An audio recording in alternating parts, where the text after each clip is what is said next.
Forget coding, forget crypto or stocks. The next six-figure hustle is a job everyone thinks they know. Cleaning a house. Welcome back to the last podcast, and you're listening to Season 2, Episode 3. We're diving into the hidden $100,000 skills gap that proves the highest paid jobs are the ones where a single mistake can cost tens of thousands of dollars. Welcome to the Deep Dive. Today, we're digging into something pretty surprising, actually, an economic shift that's happening, well, behind closed doors, you could say. If you have this idea that, certain household jobs are strictly low skill, get ready for that idea to be completely flipped on its head. Yeah, our mission today is to really unpack this intersection. Luxury goods, economics, and a huge skills gap. We're talking about how the boom in collectible design, things like ultra-high-end furniture, has turned household maintenance, basically cleaning, into a specialized, high-stakes, and often six-figure profession. Let's just start with the money, because the numbers we found are, frankly, startling. Before maybe 2020, a really good, experienced housekeeper, top tier, might pull in around $60,000 a year. Now, today, if they have the right kind of knowledge, and we mean very specific knowledge, they can easily command over $100,000. Plus benefits, paid time off, maybe even housing allowances. We are talking six figures for a job most people still think of as just, cleaning the house. The numbers are definitely eye-opening, and it really is a classic supply and demand story, but with this kind of unique luxury twist. The main driver, well, the ultra-wealthy, the ultra-high net worth individuals, they've gotten significantly richer. Their assets have grown, so they're buying more things, obviously, but crucially, they're buying items that are incredibly delicate, often custom-made bespoke, and sometimes literally irreplaceable. They're not just after clean. They want preservation, like a museum-quality home. And the number of people who can actually provide that level of care, it's tiny, vanishingly small. That's a really key distinction, isn't it? Cleanliness versus preservation. If it was just about cleaning, okay, maybe $60K makes sense. But when the stuff inside the house changes so dramatically, the whole job transforms. How exactly has the nature of these luxury items changed the work? It's because these things aren't just seen as furniture anymore. Not at all. They are, officially valued and treated as works of art. Yeah. As pieces of design history. We're talking about items bought at major auction houses from high-end contemporary design galleries that just completely changes the risk calculation for the owner. Yeah. And for the person maintaining it. And the stakes involved, they're just mind-boggling. You mentioned some sources that illustrate the values here. We're not talking about, scratching grandma's old sideboard. No. This is catastrophic financial loss territory. Think about wiping down a normal kitchen counter versus, say, trying to clean a Diego Giacometti coffee table. That single table could easily be worth more than a new Ferrari. A mistake isn't just inconvenient, it's potentially a massive insurance claim, like hundreds of thousands of dollars, maybe more. Wow. I saw a quote from Zesty Myers. He co-founded the gallery R&Co. He said when someone buys, a Jean Royer sofa for maybe $1 million, they're not really buying a sofa to sit on. They're buying a part of history. The object itself is more than just useful. Exactly. And that whole market shift, it really gathered steam about, 10, 15 years ago. Galleries like Carpenter's Workshop, Friedman Benda, R&Co. Mm-hmm. They really successfully pushed this idea, the idea that contemporary design could be collectible, addition to art, like sculpture or painting. That's what turned these furniture pieces into actual investment assets. And you absolutely see that reflected in the prices. That Wendell Castle chair example, $456,000 for one chair, an additioned piece. I mean, that single chair costs more than many homes in the U.S. Or that incredible sale in 2023, the François Xavier Lalonde Rhino cabinet from 1964, it went for over $19 million. When you have that kind of value just sitting in your living room or scattered through the house, the person touching it isn't just a cleaner. They need to be, an asset manager. That's a perfect description, asset manager. And this leads... So what's the strategy then? How does someone like Gina handle that kind of material complexity day to day? Her approach is very revealing. She said, simply, I just research everything before I even touch anything. The right way to clean a specific, say, additioned wood veneer might be documented in an archive file somewhere, not written on the back of a cleaning spray bottle. It's not manual labor, it's research, it's knowledge work. Charles McPherson, he runs a major staffing and training agency for this sector. He's very clear about this. Cleaning correctly at this level is a serious skill. It has to be taught formally and learned. It completely debunks that old, frankly kind of condescending idea that these jobs don't require much intelligence. Right. And McPherson also confirms what we're seeing. Requests for housekeepers who are specifically trained and comfortable working with contemporary design pieces have, in his words, skyrocketed. The demand is surging, but the training pipeline just hasn't kept pace at all, which must lead to some pretty expensive mistakes when you have untrained staff dealing with these assets. Can we talk about that $75,000 story? Because it perfectly sums up the gap between perception and reality here. Oh, yes. That story is almost legendary in the industry. It's a real cautionary tale. Yeah. So this employer had a beautiful home filled with custom historical hardware, door handles, hinges, cabinet pulls, all with this very specific intentional patina, that aged look. The finish that gives it character and value. Exactly. The unique antique look and feel. It was part of the design. Okay, so what did the untrained housekeeper do? Well, the housekeeper, probably meaning well, thought everything should look bright and shiny. So they grabbed a bottle of brass polish and proceeded to polish every single piece of hardware in the house until it gleamed like new. And in doing that, they completely stripped off that delicate, intentional patina, destroyed the finish, the look, the historical integrity. Oh, no. Okay, but $75,000. That seems unbelievable for just doorknobs. Why so much? Because it wasn't just about cleaning off tarnish, it was chemical damage.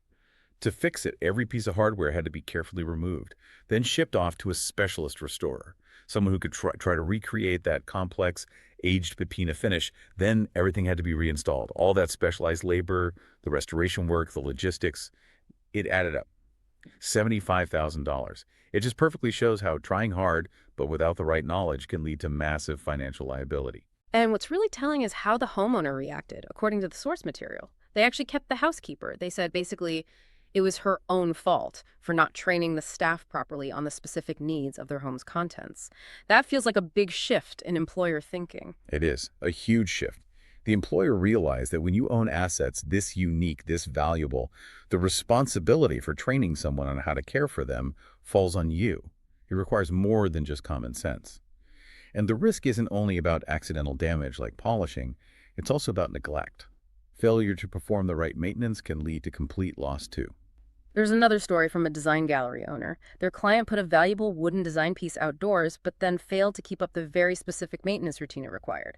And the object, well, just disintegrated over time. Gone. So this brings up the hiring challenge. Demand is through the roof, expertise is rare. Where do these homeowners even find people? Can they just poach from luxury hotels? Well, McPherson actually advises against focusing only on general experience, like from hotels.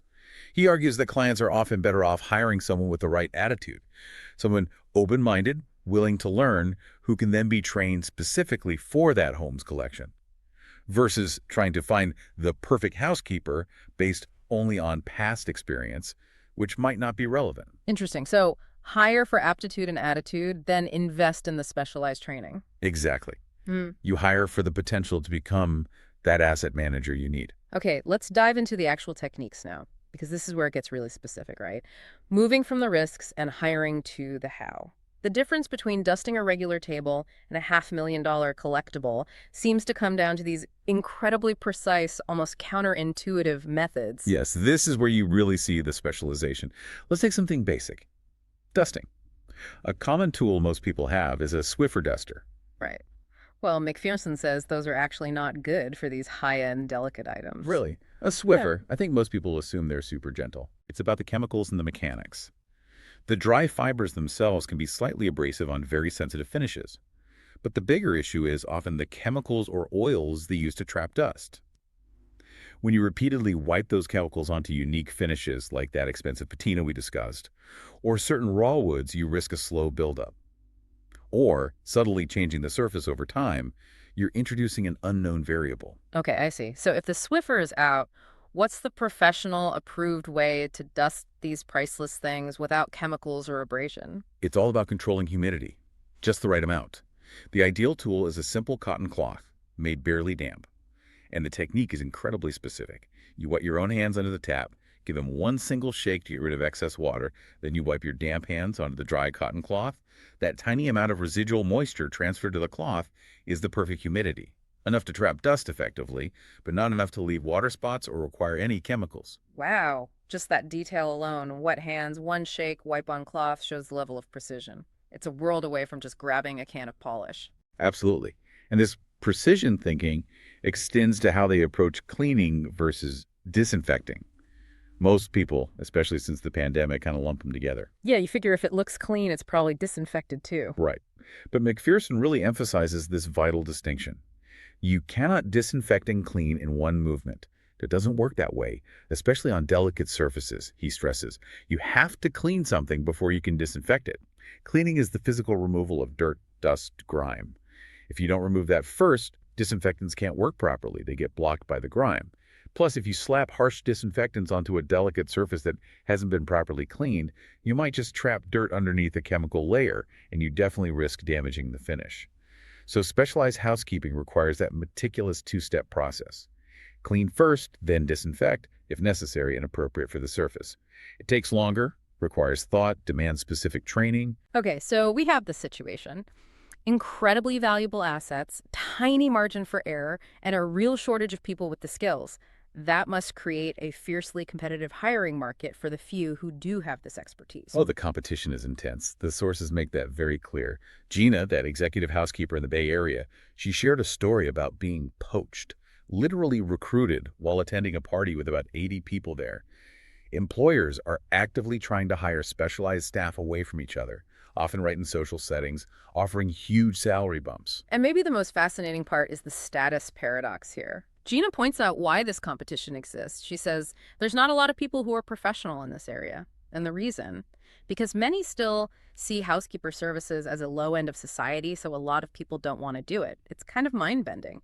A six-figure career path held back by old social stigmas. Exactly. It's a field with a major image problem, despite the clear financial upside now. But for the employers, a calculation is simple economics. Ben Schwartz, he's president of a placement agency, he summed up the hiring mindset perfectly. You'd rather overpay and be overcovered rather than underpay and be undercovered. Think about it. If the choice is paying $100,000 or $120,000 for an expert housekeeper versus risking that $75,000 repair bill, or worse, losing $1 million artwork, paying the premium for expertise starts to look like very cheap insurance. So what we've really explored today is this powerful example of how specialized knowledge, even in tasks that seem mundane like dusting, becomes incredibly valuable. Exponentially so when the assets involved are essentially priceless artworks or irreplaceable custom pieces. The gap between just cleaning and being an executive housekeeper isn't just a pay gap, it's the difference between basic upkeep and managing millions in potential liability. The market is clearly recognizing and rewarding that expertise now. Absolutely. And maybe here's a final thought for you, the listener, to chew on. If owning incredibly valuable objects now implicitly includes the cost and responsibility of investing, say, $100,000 a year just for specialized maintenance, just to make sure it's dusted right, how does that change what ownership even means? And looking beyond this specific field, if we see this kind of hidden massive value emerging in housekeeping, a traditionally low-status job, what other essential skills, currently hidden in plain sight in other jobs perceived as low-end, might be similarly undervalued right now? Just waiting for circumstances, maybe rising asset values or increased complexity, to suddenly reveal their own critical skills gap and command a similar premium. Makes you think, doesn't it?